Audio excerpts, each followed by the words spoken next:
আসসালামু আলাইকুম বন্ধুরা, আজকে তোমাদের আমি শেখাবো হচ্ছে নিউটন আর প্রোটনের বন্ড কি তোমরা খুব সহজেই নির্ণয় করতে পারো ঝামেলা ছাড়াই। তো দেখো গাইস, প্রথমে তোমরা একটা এরকম তোমাদের প্রশ্ন দেওয়া থাকবে। এটা মনে করো যে নিউক্লিয়াস বা পরমাণু যেটা বলি আমরা, এইটা হচ্ছে কেন্দ্র। এই কেন্দ্রে থাকে কি ভাইয়ারা? প্রোটন আর নিউট্রন। সাপোজ তোমার এইখানে 60 দেওয়া রয়েছে আর তোমার এইখানে প্রোটন সংখ্যা দেওয়া রয়েছে তোমার কত? 40। তাহলে তুমি এখানে এটার মান দাও না, তাহলে একটা সহজ উপায়, সাপোজ এই দুইটা জিনিস 60 আর এই প্রোটনের মান দুইটা মিলে 60 হয়েছে, তাহলে খুব সহজ এখানে এখানে তোমার প্রোটনের মান 40 আমরা দেওয়া পেয়েছি, বাট এখানে নিউটনের মান দেওয়া নেই। আগে আমাদের প্রথম কাজ আমরা নিউটনের মানটা বের করে নেব।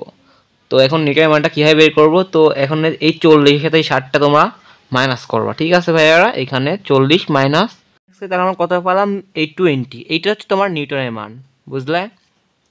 তো দেন এখন আমাদের আরেকটা জিনিস জানতে হবে, এই প্রোটনের যে ভর সংখ্যাটা আছে, তাহলে পি সমান সমান 1.673। এইটা তো, আর এখানে সবটা এক্সট্রা একটা অংশ থাকবে যেটা হচ্ছে তোমার গুণ 10⁻²৪। এটা তোমার সবসময় অ্যাড থাকবে এটা, কিন্তু এটা সাথে তোমাদের গুণ করতে হবে না, আরও দেখা যাচ্ছে তোমাদের। আর তোমার নিউটনের যে ভরটা আছে সেটা হচ্ছে 1.675। ভাইয়ারা, এই দুইটা জিনিস তোমরা মনে রাখবা, যে প্রোটন আর নিউটনের মান এটা তোমার মুখস্থ রাখতে হবে। এটা এমনি এমনি হয়ে যাবে, সমস্যা নেই। আর এই জিনিসটা তোমাদের সবসময় মুখস্থ রাখতে হবে। দেন তাহলে আমরা আরেকটা জিনিস এখন বের করবো, যেটা হচ্ছে তোমার এইটা তোমরা দেবা পি গুণন 1.673। তারপর তোমার এখানে কি দেওয়া আছে? 10⁻²৪। এটার সময় অ্যাড থাকবে এটার সাথে, বাট এটা সহ তোমাদের গুণ করতে হবে না। তারপর 24 আবার প্লাস, এখানে একটা প্লাস বসবে। তারপর তোমার এখানে আসবে নিউটনের মান। তারপর ভাইরা তোমার এখানে নিউটন, তারপর গুণন নিউটনের মান আমরা এখানে কত আছে? 1.675। এটার সাথে গুণ হবে আবার 1.675 গুণন 10⁻²৪। ঠিক আছে ভাইয়ারা? তো আবার আমরা কি করব এইখান থেকে? তো এখানে কত পাইছি? প্রোটনের মান এখানে 40। তাহলে এখানে কত হবে? 40 গুণন 1.673। তারপর এটা সবসময় এক্সট্রা থাকবে, তোমার এটা মনে রাখতে হবে। 10⁻²৪ প্লাস নিউটন মান আমরা কত পাইছিলাম? 20। তো 20 গুণন 1.675 গুণন 10⁻²৪। তো এই পর্যন্ত ঠিক আছে ভাইয়ারা? তো এখন আমাদের ক্যালকুলেশন করতে হবে। তো আমরা ক্যালকুলেশন করি, কাটি।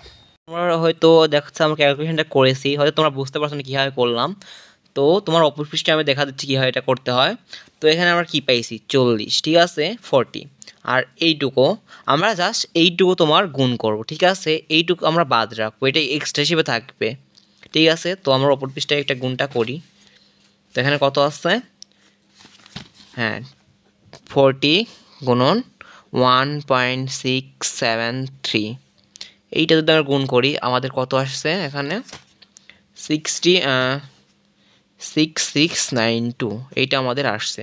তো বুঝতে পারলে? তাহলে এইখানে তোমার এই জিনিসটা ছাড়া আমরা গুণ করব, কিন্তু এই জিনিসটা আমাদের সবসময় এক্সট্রা যেখানেই করো। আমরা এই যোগটা এখন করব, যোগটা করার পর আমাদের এইটা ছাড়া আমরা যোগ করব, ঠিক আছে? তো আমরা যোগটা করি, কত হয় দেখি ক্যালকুলেশন করে।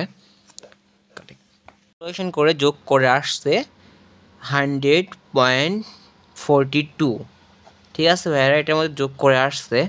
তো এইখানে সাথেও কিন্তু এটা আমাদের অ্যাড করব। তো এইখানে আমরা এটা গুণন দিয়ে তো 10⁻²৪ অ্যাড করে দিলাম। আমাদের এইটুকু আমরা কী বের করলাম?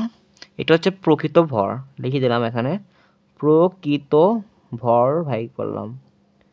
এখন তাহলে আমরা পারমাণবিক যে ভরটা আছে ওইটা আমরা বের করব।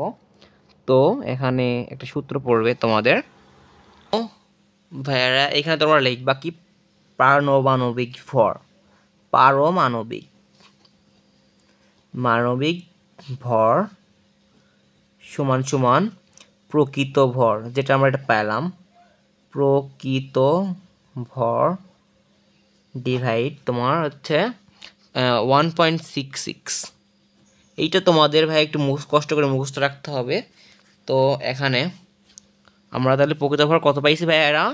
আমরা প্রকৃত ভর পাইছিলাম 100.42। তো এখানে 100.42 এইটা সবসময় রাখা লাগবে তোমাদের।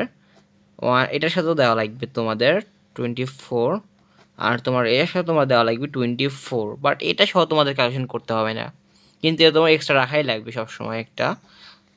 আর এখানে তাহলে কত আমাদের পারমাণবিক ভর, এখানে 1.66, তোমার এটা রাখতেই হবে 24। তো এইটা এখন আমরা বের করব। আর আমরা অ্যান্সারটা পাই গেলাম 60.493। তোমার বুঝবা কীভাবে অঙ্কটা, তোমার ম্যাথটা ঠিক হয়েছে। এইখানে দেখো 60 পাইছে আমরা, আর লাস্টে কি কিন্তু এই 60টাই তোমাদের অ্যান্সার আসবে প্রকৃত। তো এইটাই অ্যান্সার, খুব সহজে হয়তো তোমরা বুঝতে পারছো। এই ম্যাথটা অনেক ইজি ছিল।